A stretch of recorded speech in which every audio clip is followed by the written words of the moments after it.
হাসরের দিন আল্লাহ পাক রব্বুল আলামিনের সামনে কিভাবে দাঁড়াইবে, কিয়ামতের ময়দানে নবীর সামনে যখন দাঁড়াইবে, নবী তাকে চিনবে কি চিনবে না, এই চিন্তা কোনো বান্দা করে না। কথা বলেন ঠিক কিনা? নবীর মায়া মহব্বত ভালোবাসা কোনো ইমানদারের অন্তরের মধ্যে যদি না থাকে, কিয়ামত যখন হয়ে যাবে আল্লাহ পাক রব্বুল আলামিন হাসরের ময়দানে নবী পশ্চিম কালেও সেই উম্মতকে চিনবে না।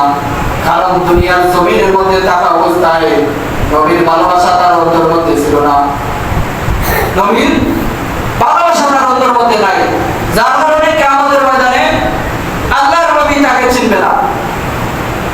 সমাজের মধ্যে যে সমাজের মধ্যে আল্লাহর নিয়ামত পাইয়া বান্দার আজীবন আল্লাহ তাআলার অসন্তুষ্টি করবে, সেই বান্দাকে আল্লাহ তাআলা সমস্ত নিয়ামত ছিনাইয়া দিবে।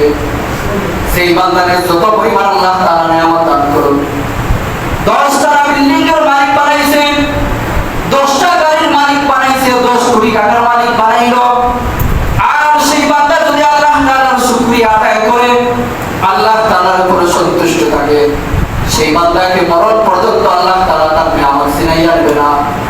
আর যেই বান্দা সামান্য নিয়ামত পাওয়ার পর আল্লাহ তাআলার উপর অসন্তুষ্ট হয়ে যায়, জুলুম হয়ে যায়, আল্লাহ তাআলার নাফরমানি করে, সামান্য টাকার লোভের মধ্যে পড়িয়া নিজের ঈমান পর্যন্ত বিক্রি করে, আল্লাহ তাআলা বলেন ওই বান্দার উপর আমার লানত পড়লো। ওই বান্দার মতো নিকৃষ্ট দুনিয়ার মধ্যে কেউ হতে পারে না।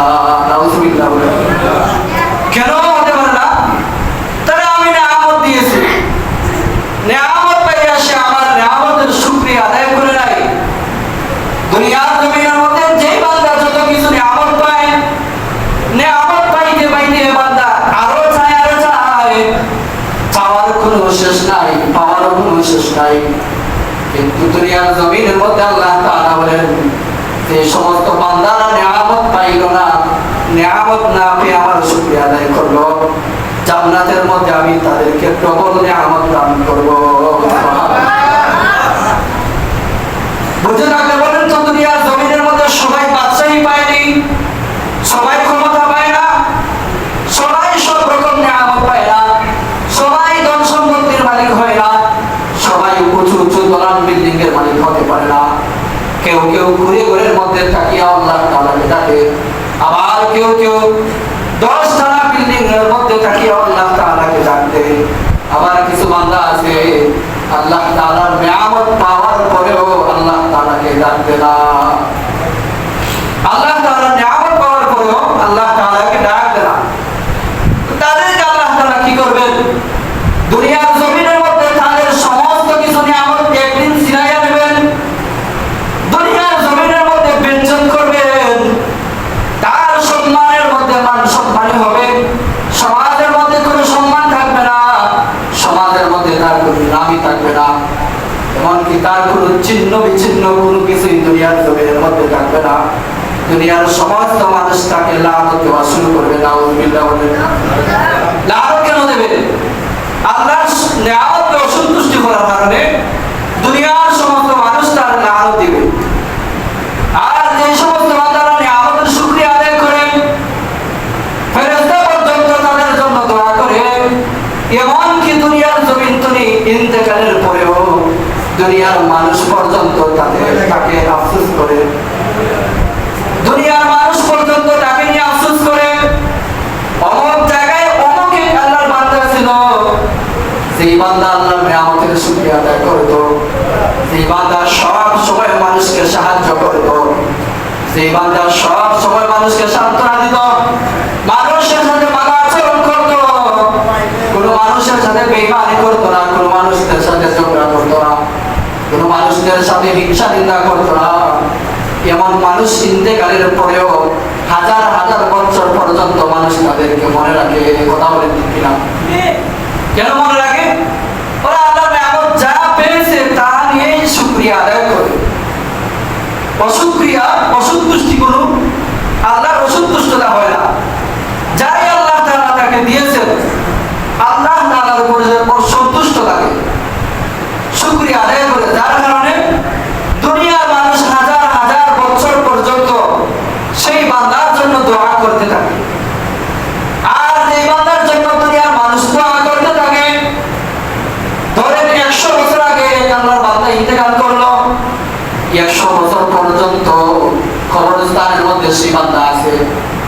বান্দাটি আরামে আছে নাকি শাস্তির মধ্যে আছে আমরা তো জানি না। যদি শাস্তির মধ্যে থাকে আর দুনিয়ার মানুষ তার জন্য দোয়া করতে থাকে, দুনিয়ার মানুষ দোয়া করার বদলে আল্লাহ তাআলা তার শাস্তিটারে নিচে নেয়, শাস্তিটারে কমাইতে কমাইতে আল্লাহ তাআলা একদিন তারে জান্নাতের মধ্যে প্রবেশ করাইয়া দেয়। সুবহানাল্লাহ। দুনিয়ার মানুষ আমাকে কিভাবে মনে রাখবে?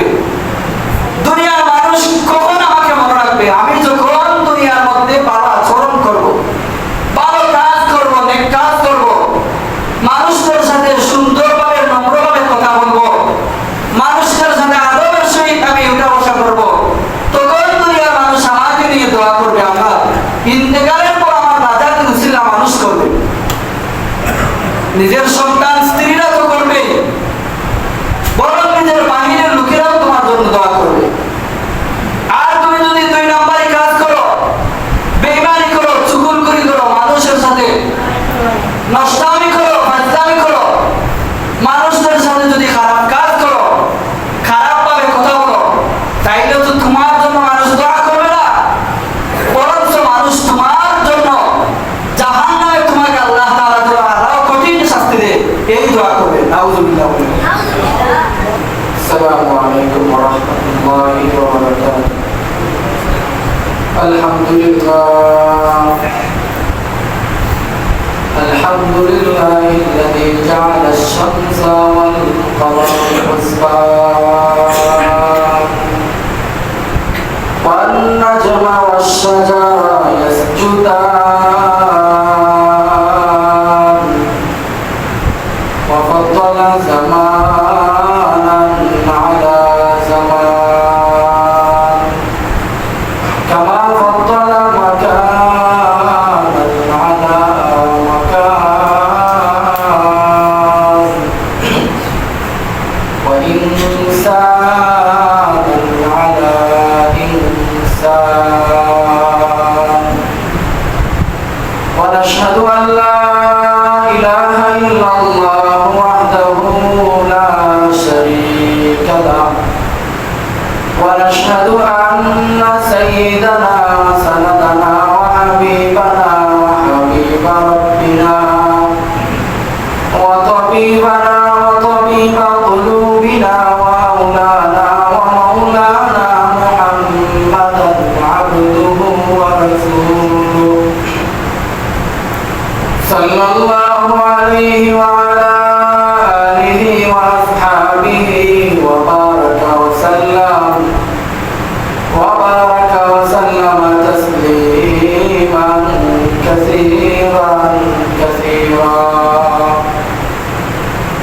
الذي أرسله الله تعالى وتبارك في كلامه المجيد وفي فرقان الحميد.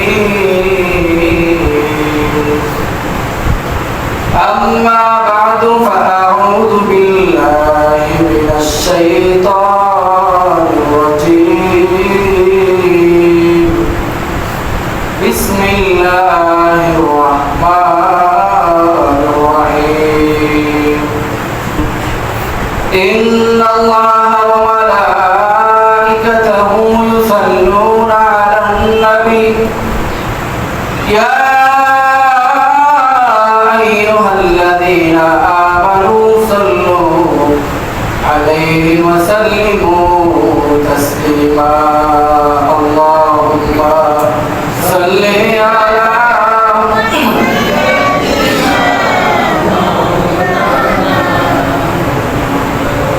وعلى آل سيدنا আমরা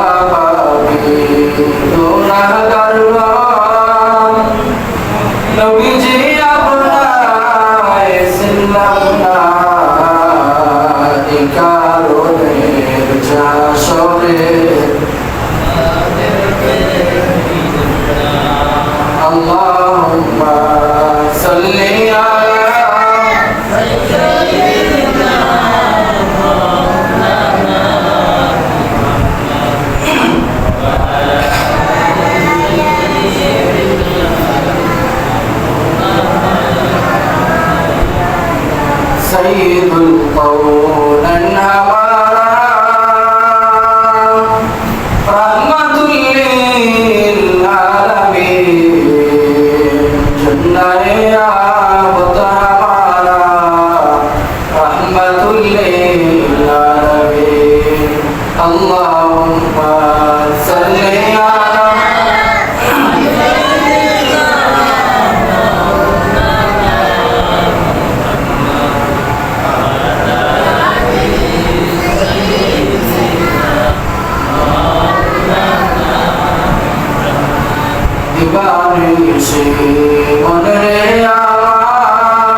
तेरे तूफान আসবে যখন নবীজি আমরা ও तेरे तूफान আসবে যখন নবী গো আমরা দয়া করে দিও দেখা দয়া করে দিও দেখা আমরা গুনাহগার নবীজি আল্লাহ আল্লাহ আল্লাহু লা ইলাহা ইল্লাল্লাহু আল্লাহ আল্লাহ আল্লাহু লা ইলাহা ইল্লাল্লাহ তিন দুনিয়ার মালিক আল্লাহ বড়ই মেহেরবান তিন দুনিয়ার মালিক আল্লাহ বড়ই মেহেরবান হেফাজতে রাখিও আল্লাহ হেফাজতে রাখিও আল্লাহ আমরা গুনাহগার নবীজি আল্লাহ আল্লাহ আল্লাহু লা ইলাহা ইল্লাহু আল্লাহ আল্লাহ আল্লাহু লা ইলাহা ইল্লাহু আল্লাহ আল্লাহ আল্লাহু লা ইলাহা ইল্লাহু আল্লাহু আল্লাহ আল্লাহু আল্লাহ আল্লাহু আল্লাহ আল্লাহু আল্লাহ আল্লাহু আল্লাহ লা ইলাহা ইল্লাল্লাহু মুহাম্মাদুর রাসূলুল্লাহ সাল্লাল্লাহু আলাইহি ওয়াসাল্লাম আলহামদুলিল্লাহ মহান আল্লাহ সুবহানাহু ওয়া তাআলার দরবারে অসংখ্য গণিত শুকরিয়া আদায় করি যে মহান আল্লাহ পাক রব্বুল আলামিন আমাদের সবাইকে আল্লাহর ঘর মসজিদের মধ্যে আসার বসার তৌফিক দান করেছেন এবং সামান্য সময় আলোচনা শোনার তৌফিক দান করেছেন নবীর উপর দরুদ শরীফ আল্লাহর উপর জিকির করার জন্য আমাদেরকে সুযোগ করে দিয়েছেন আমরা শুকরিয়া আদায় করি বলি আলহামদুলিল্লাহ এই বর্তমান পরিস্থিতি খুব ভয়াবহ পরিস্থিতি একজন খাঁটি ইমানদার তার ইমানটাকে ঠিকাইয়া রাখতে গেলে এই পরিস্থিতিতে অনেক কঠিন হয়ে যায় এই কঠিন পরিস্থিতির মধ্যে আমরা নিজের ইমানটাকে কিভাবে ঠিকাইয়া রাখবো শুধু আমরা মুসলমান মুখে দাবি করি ইমানদার মুখে দাবি করি কিন্তু কাজে কর্মের বেলায় বেঈমানদের মতো আমরা কাজ করি জবান দিয়ে আমরা উচ্চারণ করি আমি মুসলমান ইমানদার কাজের বেলায় আমি ইহুদিদের মতো কাজ করি কথা বলার সময় আমি ইহুদিদের মতো কথা বলি এমন এমন কথা বলে ফেলি যেই কথার কারণে শিরক হয়ে যায় যেই কথার কারণে ঈমান পর্যন্ত আমাদের চলে যায় এই যুগের মধ্যে ঈমানটাকে টিকাইয়া রাখা বড় কঠিন আমল তো করবেন করে আগে ঈমান ঠিক করতে হবে যদি ঈমান ঠিক না রাখতে পারেন আমল করে এই আমলের কোনো দাম নাই এই আমলের কোনো হিসাব নেওয়া হবে না মুসলমান হইতে গেলে সর্বপ্রথম হচ্ছে ঈমান আনতে হবে আপনি কালিমা পড়ে ঈমানদার হলেন মুসলমান হলেন ইসলামের ঘণ্টির মধ্যে আপনার নামটারে ঢুকাইয়া দিলেন কিন্তু কাজ কর্মের সময় আপনি প্রমাণ দিলেন আপনি বেঈমানের খাতার মধ্যে আছেন নাউযুবিল্লাহ ঈমান হলো আসল নবীজি সাল্লাল্লাহু আলাইহি ওয়াসাল্লাম বলেন কোন উম্মত যদি সামান্য পরিমাণ ঈমান যদি কবরের মধ্যে নিয়ে আসে একদিন হলেই তার আল্লাহ তাআলা জান্নাতে দিবেন সুবহানাল্লাহ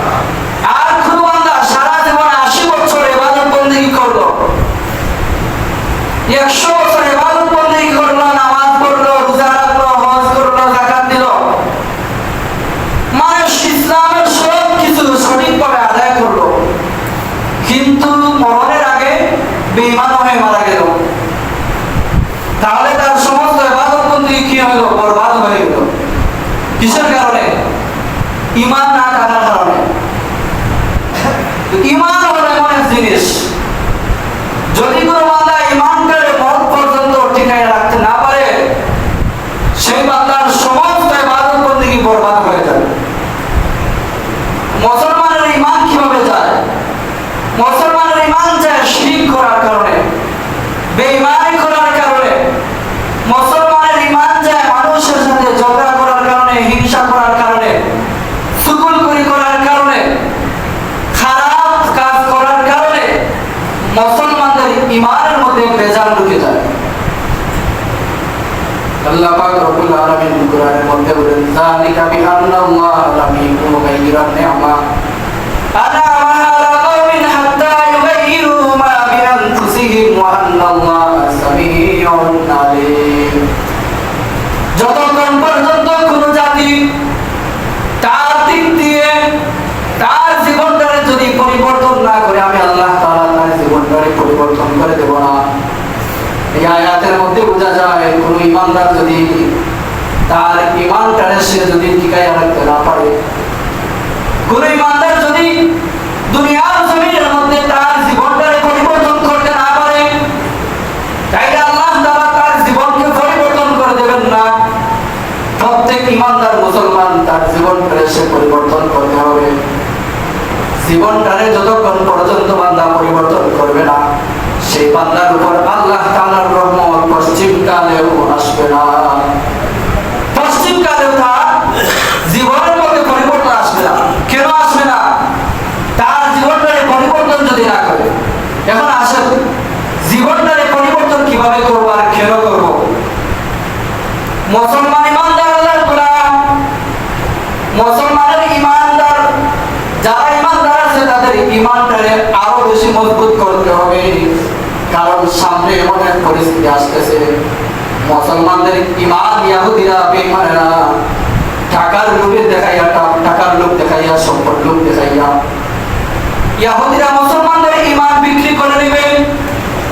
মুসলমানরা সামান্য সম্পদের লোভে পড়ে আল্লাহ তাআলাকে ভুলে যায়, টাকা সম্পদের মায়ায় পড়ে মালিককে যদি ভুলে যায়, ইহুদিরা যদি কোটি কোটি টাকা দেয় মুসলমানকে, ঈমান দিতে সেকেন্ডও দেরি করবে না। নাউজুবিল্লাহ। সামান্য বিলাসের মধ্যে পড়ে 10 তলা বিল্ডিং এর নিচে যখন বান্দা ঘুমায়, এসির রুমে যখন ঘুমায়, ওই জায়গার মধ্যে ঘুমাইয়া আল্লাহ তাআলাকে ভুলে যায়। ফজরের নামাজ চলে যায়, জোহরের নামাজ চলে যায়, আসরের নামাজ চলে যায়, মাগরিবের নামাজ চলে যায়। সেই বান্দার কোনো চিন্তা ফিকিরই থাকে না নামাজ পড়তে হবে। কথা বলেন ঠিক কিনা? আল্লাহ তাআলাকে যে ডাক দিবে, নবীকে স্মরণ করবে, নবীর উপর দুরূদ পড়বে, মরণের চিন্তা করবে, কবরস্থানের মধ্যে যাইয়া কিভাবে ঘুমাবে, হাসরের দিন আল্লাহ পাক রব্বুল আলামিনের সামনে কিভাবে দাঁড়াইবে, কিয়ামতের ময়দানে নবীর সামনে যখন দাঁড়াইবে, নবী তাকে চিনবে কি চিনবে না, এই চিন্তা কোনো বান্দা করে না। কথা বলেন ঠিক কিনা? নবীর মায়া মহব্বত ভালোবাসা কোনো ঈমানদারের অন্তরের মধ্যে যদি না থাকে, কিয়ামত যখন হয়ে যাবে, আল্লাহ পাক রব্বুল আলামিন হাসরের ময়দানে নবী পশ্চিমকালেও সেই উম্মতকে চিনবে না। কারণ দুনিয়ার জমিনের মধ্যে থাকা অবস্থায় নবীর ভালোবাসা তার অন্তরের মধ্যে ছিল না। নবীর ভালোবাসা তার অন্তরের মধ্যে নাই, যার কারণে কিয়ামতের ময়দানে আল্লাহর নবী তাকে চিনবে না। সমাজের মধ্যে, যে সমাজের মধ্যে আল্লাহর নিয়ামত পাইয়া বান্দার আজীবন আল্লাহ তাআলার অসন্তুষ্টি করবে, সেই বান্দাকে আল্লাহ তাআলা সমস্ত নিয়ামত ছিনাইয়া দিবে।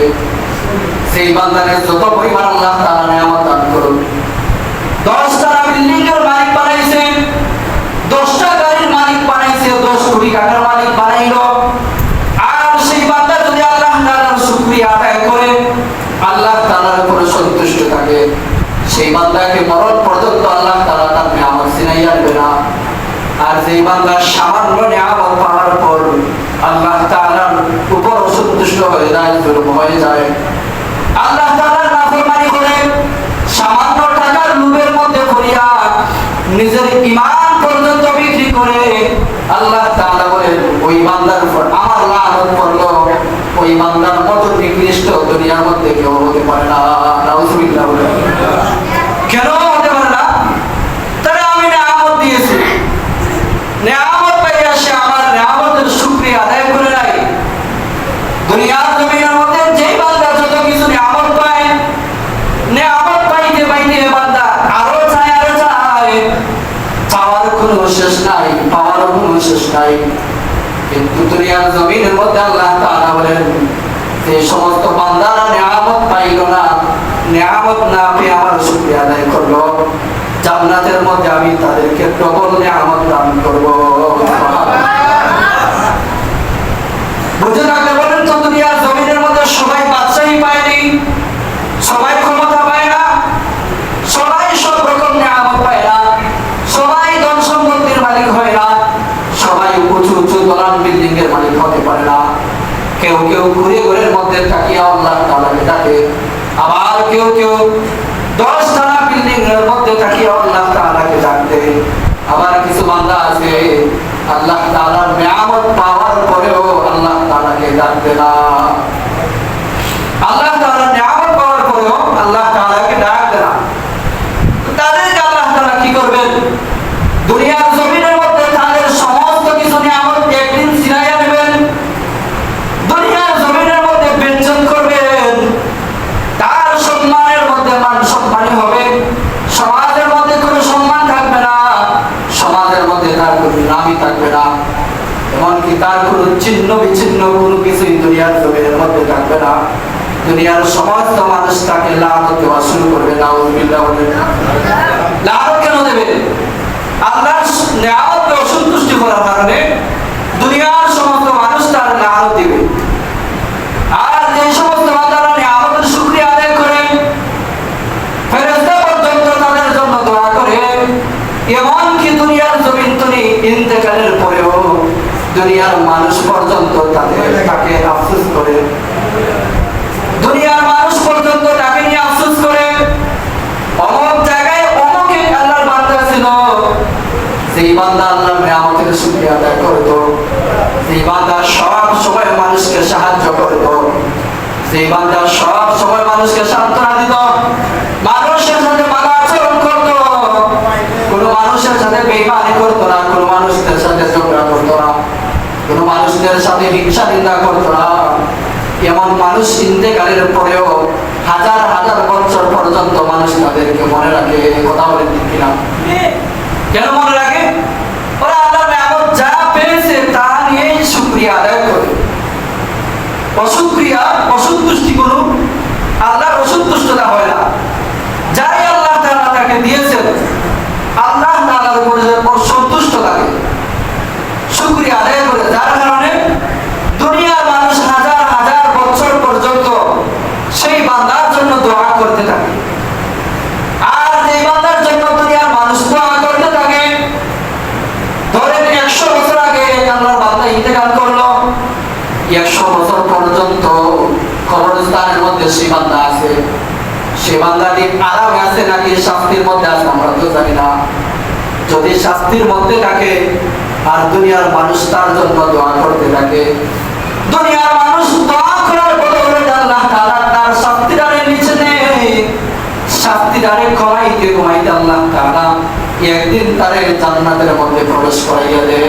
সুবহানাল্লাহ। দুনিয়ার মানুষ আমাকে কিভাবে মনে রাখবে?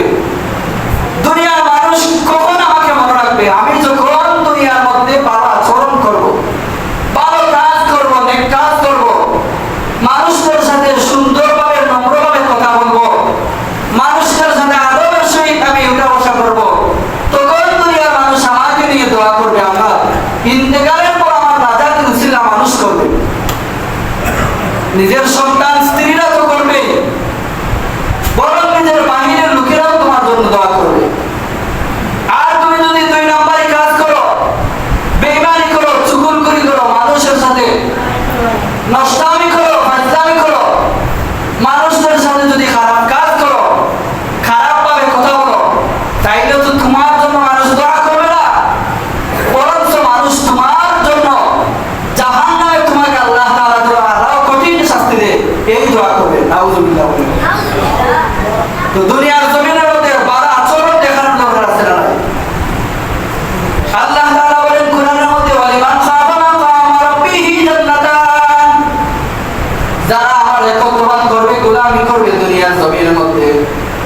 নামাজ পড়ার পর যারা আমার একত্রবাদ করবে, চেষ্টা আমল করবে, আমি আল্লাহ তাআলাকে ভালোবাসবেন, নবীকে ভালোবাসবেন, নবীর সুন্নাহ মোতাবেক জীবন পরিচালনা করবে। ওয়ালিমান খাফা মাকাম রাব্বিহি জান্নাতান, আমি আল্লাহ তাআলা তাদেরকে জান্নাত তো দেব, আর বোনাস আর দুইটা জান্নাত তাদেরকে দান করব। সুবহানাল্লাহ, বোনাস দুইটা জান্নাত আল্লাহ তাআলা দেবেন। একরকম লোকদেরকে আল্লাহ তাআলা সোনার জান্নাত দিবেন, যারা আল্লাহ তাআলার একত্ববাদ করবে তাদেরকে আল্লাহ তাআলা দুইটা জান্নাত, সোনার জান্নাত দিবেন, সোনার জান্নাত। আর যারা ডান দিকে চলবে তাদেরকে আল্লাহ তাআলা রূপার জান্নাত দিবেন। কিসের জান্নাত? রূপার জান্নাত। আমরা কোন জান্নাত চাই? অরিজিনাল সোনার জান্নাত চাই, যেটা বড় জান্নাত, জান্নাতুল ফেরদাউস, সেটা আমরা চাই। ইন্নাল্লাযীনা আমানু ওয়া আমিলুস সালিহাত কানাত লাহুম জান্নাতুল ফিরদাউস নুজুলা, যারা ঈমান আনবে, নেক কাজ করবে, আল্লাহ তাআলা বলেন আমি ওয়াদা দিলাম তাদেরকে আমি আল্লাহ তাআলা জান্নাত দেব। জান্নাত দেব তাই নয়, কানাত লাহুম জান্নাতুল ফিরদাউস নুজুলা, যেটা বড় জান্নাত, জান্নাতুল ফিরদাউস দেওয়ার ওয়াদা করলাম। সুবহানাল্লাহ, জান্নাতুল ফিরদাউস দেওয়ার ওয়াদা করলাম যারা ঈমান আনবে, নেক কাজ করবে। এখন আমরা ঈমান আনলাম ভালো কথা, কিন্তু নেক কাজ করি না, আবার নেক কাজ করি কিন্তু ঈমান আমাদের নাই। কেন ঈমান নাই? নবী রাসূল সাল্লাল্লাহু আলাইহি আহাব্বা, যেই বান্দা দুনিয়ার জমিনের মধ্যে যাকে মহব্বত করবে, যাকে ভালোবাসবে, কিয়ামতের ময়দানে আল্লাহ তাআলা তার সাথে দাঁড় করাইবে। এখন দুনিয়ার জমিনের মধ্যে যদি আপনার সম্পর্ক ভালোবাসা নামাজীদের সঙ্গে হয়, আল্লাহর কুরআন ওয়ালাদের সঙ্গে হয়, নবীর ওয়ারিসদের সঙ্গে যদি তোমার ভালোবাসা হয়, সাহাবীদের সঙ্গে যদি ভালোবাসা হয়, আল্লাহর ওলিদের সাথে যদি ভালোবাসা হয়, উলামায়ে কেরামদের সাথে যদি ভালোবাসা হয়, আল্লাহর নেককার বান্দাদের সাথে যদি ভালোবাসা হয়, কিয়ামতের ময়দানে আল্লাহ তাআলা তাদের সাথে তোমাকে দাঁড় করাইবে। আর তাদের সাথে যদি তোমাকে আল্লাহ তাআলা দাঁড় করায়, এদেরকে যদি আল্লাহ তাআলা মাফ করে, ওরা তোমাকে ছাড়া জান্নাতে কখনো যাবে না। সুবহানাল্লাহ। আর যদি বেনামাজিদের সঙ্গে আপনি উঠা বসা করেন, বেনামাজিদের সঙ্গে সম্পর্ক রাখেন, বেঈমানদের সঙ্গে সম্পর্ক রাখেন, দুই নম্বরই করে যারা তাদের সাথে সম্পর্ক রাখেন, মরণের পর যখন কিয়ামতের ময়দানে আল্লাহ তাআলার সামনে হাজির হইবেন, সেই বান্দারে আল্লাহ তাআলা যখন জাহান্নামের মধ্যে নিক্ষেপ করবে, ওই বান্দা আপনাকেও জাহান্নামের মধ্যে নেওয়ার জন্য আল্লাহ তাআলার কাছে সাক্ষী হয়ে দাঁড়াইবে। নাউযুবিল্লাহ। চিন্তা করছেন? খারাপ মানুষের সঙ্গে যদি আপনারা উঠা বসা করেন, মরণের পর ওই খারাপ মানুষটাই আপনাকে জাহান্নামে টেনে টেনে নিয়ে যাবে। আপনি ইমানদার, আমলদার, উঠা বসা আপনার বেঈমানের সাথে, উঠা বসা খারাপ লোকদের সাথে, উঠা বসা আপনার নাফরমানদের সাথে, জেনাকুরদের সাথে উঠা বসা।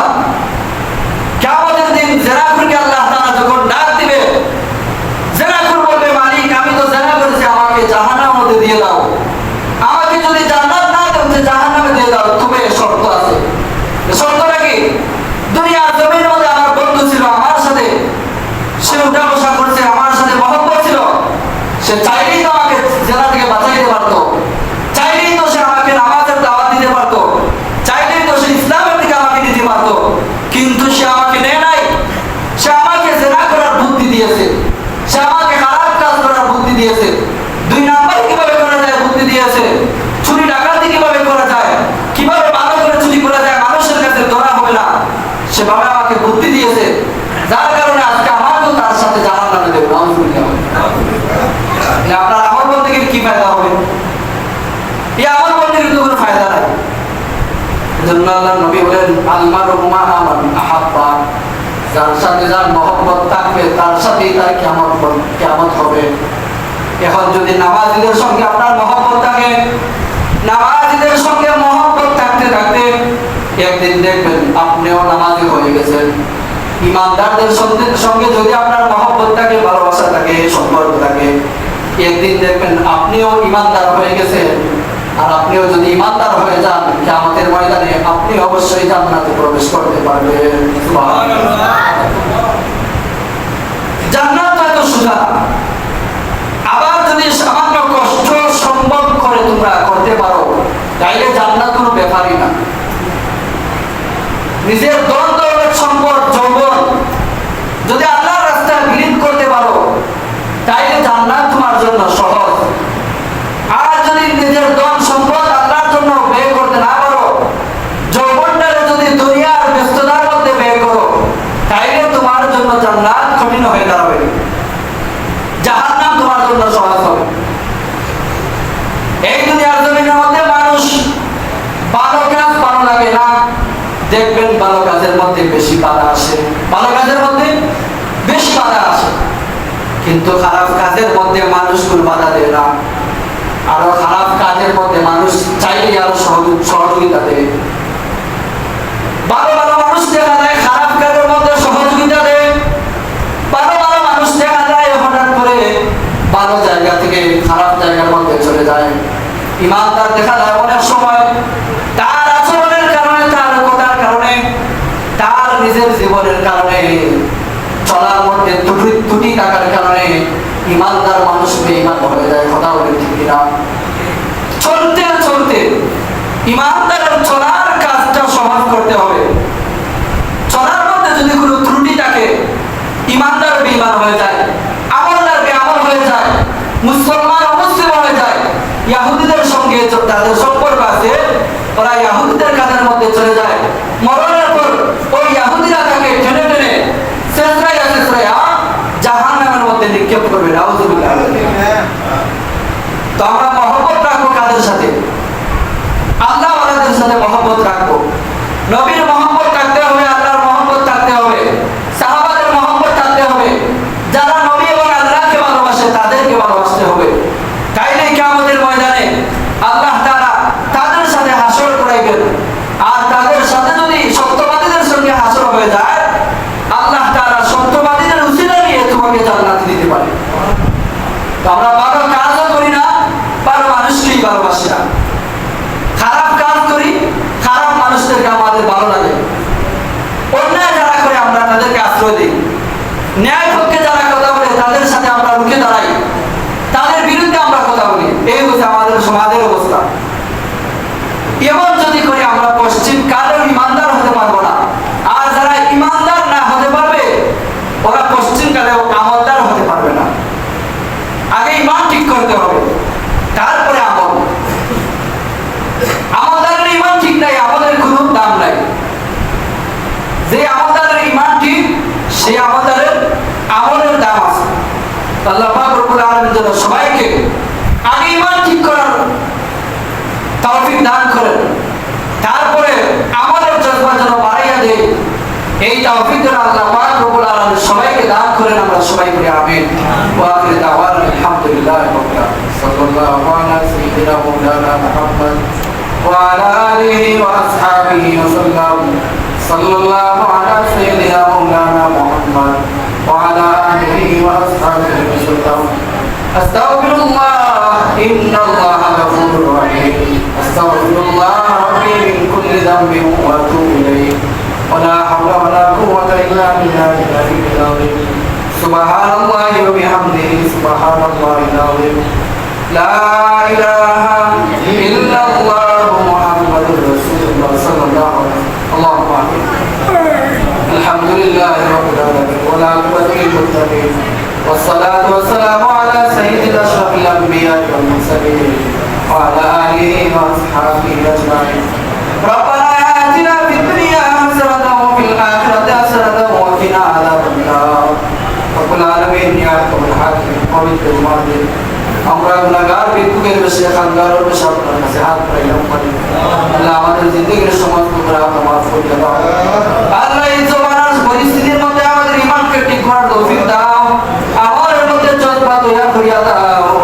আমরা প্রত্যেক দিনের মুজাহিদ মুজাহিদ হিসাবে কবুল মঞ্জুর করো। ইহুদি বেঈমানদের সাথে আল্লাহ লড়াই করার তৌফিক দাও। সমস্ত দুনিয়ার মুসলমানদেরকে হেফাজত করো, মুসলমানের ইজ্জত করো। আল্লাহ ঈমানকে হেফাজত করো। যত জায়গার মধ্যে মুসলমান নির্যাতিত, মুসলমানদেরকে হেফাজত করো না। কাফির বেঈমানদেরকে হেদায়েত দাও। হেদায়েত না চাইলে দুনিয়ার জমিন তুমি তাদেরকে ধ্বংস করিয়া দাও। আল্লাহ আমাদের হাত বাড়াইলাম প্রত্যেকের পিতা মাতা আমাদের মাফ করিয়া দাও প্রত্যেকের মাতা পিতার কবরকে জান্নাতুল ফেরদাউসের বাগান বানাইয়া দাও সেই দিন মৃত্যু দাও রমজান শরীফ ও শুক্রবার দিন মৃত্যু দান দিও আল্লাহ ওই সময় শুক্রবার দিন আমাদের সুরতে কোরআন তেলাওয়াতের অবস্থায় আপনার হাবিবের দরুদ পড়া অবস্থায় আমাদের জবানের দ্বারা কলিমায়ে তাইয়্যিবা দাঁড়িয়ে রাখিয়া দিও লা ইলাহা ইল্লাল্লাহ মুহাম্মাদুর রাসূলুল্লাহ সাল্লাল্লাহু আলাইহি ওয়া সাল্লাম।